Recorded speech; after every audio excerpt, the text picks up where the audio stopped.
And he tells a story out of his childhood that really touched me. He described his dad, when he grew up in West Virginia, by the way. People think he's from Texas. He grew up in West Virginia. He said, my dad was the most stubborn person in terms of refusing to ask for directions. Anybody relate to that with a family member? Somebody won't ask for directions. My dad would do two things. He wouldn't look at a map, and he refused to stop and ask somebody directions. It was too humbling to do that. Here's the tragedy.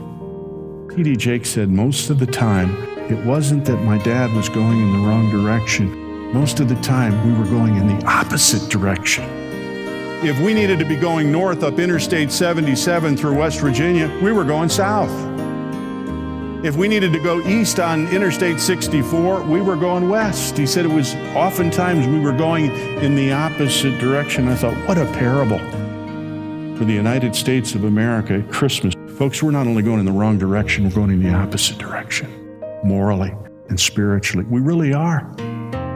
We are going in the opposite direction spiritually. And there are people in their marriages who don't get it, but they're doing everything that is counterproductive to blessing their marriage. And there are families that are doing anything that's 180 degrees in the wrong direction to bless their children. And you know the drill. That's the way it is in the United States of America. We're not only going off, 20 degrees to the right or left, we're going in the opposite direction. We're walking away from the Lord instead of toward Him. And as I say often, you know you've repented in your life when you stop walking away from the Lord and you start walking toward Him. And some of you know exactly what I'm talking about, because this year was the year you started walking toward the Lord. We're in a generation today, I'm afraid, I mentioned this recently, we say no Jesus, we see no Jesus, and we hear no Jesus. We have nothing to do with the Christ of Bethlehem. We have everything to do with the economy and everything to do with marketing and everything to do with purchasing and selling, but nothing to do with the Christ of Christmas as a culture.